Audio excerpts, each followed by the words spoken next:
그렇지만은 이것도 사전에 예약을 하지 않을 것 같으면 비행기를 탈 수 없다. 이러한 상태가 되었다는 거 하나만 보더라도 우리나라의 공로 수송, 이것이 지난 수년 동안에 얼마만큼 늘어났다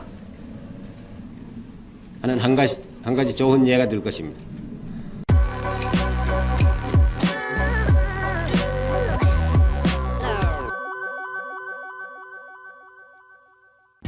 경제가 발전하면 물동량이 늘어납니다. 따라서 지속적인 발전을 위해서는 육로, 해로, 항공로의 확장이 필수적이죠.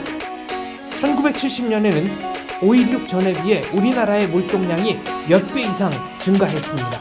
그래서 박정희 대통령은 고속도로뿐 아니라 육해, 공로를 종합적으로 확충해야 나라의 미래가 열린다고 봤습니다.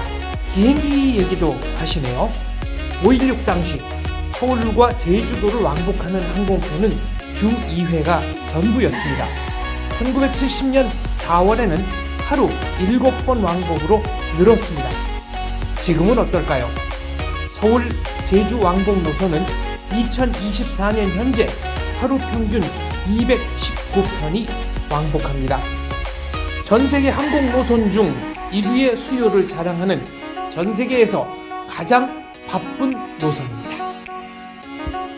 수송난을 해결해야 나라의 미래가 열린다는 박정희 대통령의 연설, 1970년 4월 호남고속도로 기공식 현장으로 여러분을 안내합니다.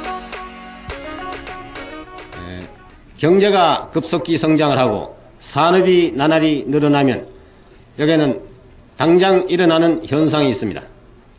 무엇이냐면 경제가 발전을 하고 산업이 커지면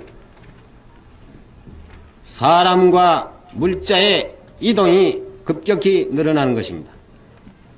즉 수송량이 급격히 늘어난다는 얘기입니다. 이 늘어나는 물자의 수송, 이 수송 문제를 빨리 적절히 해결을 해주지 않을 것 같으면 경제가 계속적으로 발전할 수 없다. 따라서 산업경제가 개발함에 따라서 이 수송 문제, 물자의 이동을 가장 신속히 또한 값싼 수송 요금으로서 이 물자를 이동시켜 줄 수 있는 이러한 조치가 같이 병행되지 않으면 그 나라의 산업경제는 지속적인 성장을 할 수 없다. 지금 우리나라도 지난 몇 년 동안에 철도의 이 수송량도 급격히 늘어났습니다. 철도에 화참하더라도 몇 년 전에 비해서 지금 2배 내지 2.5배나 늘어났지만은 철도의 수송 문제는 지금 대단히 급박한 그런 상태였습니다. 석탄 수송이다, 세멘트 수송이다, 기타 여러 가지 건설 자재 수송이다. 교통부로서는 어느 물자를 가장 먼저 우선적으로 수송을 해야 되겠냐, 여기에 골머리를 앓을 정도로 철도에도 수송난이 지금 당면한 급박한 문제가 되어 있고, 또 해상 수송도 마찬가지입니다.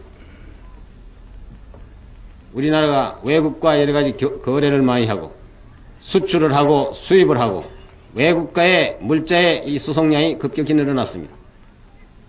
선박만 하더라도 5.16 전에 우리나라의 총 선박의 톤수는 불과 한 20만 톤밖에 안 됐습니다만 오늘 현재는 100만 톤을 훨씬 초과를 하고 있습니다. 그래도 지금 이 수송 문제가 해결이 되지 않고 있다.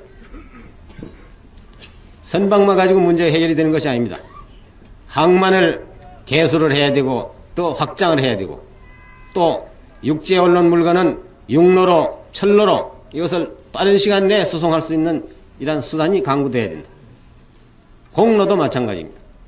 작금 수년 동안에 우리나라의 민간 항공이 급격히 지금 확장되어 가고 있습니다만 한 가지 좋은 예를 들어서 여러분들에게 설명을 하자면 서울과 우리나라의 제주도 사이에 과거 몇 년 전에는 일주일에 비행기가 2번 정도 떴습니다.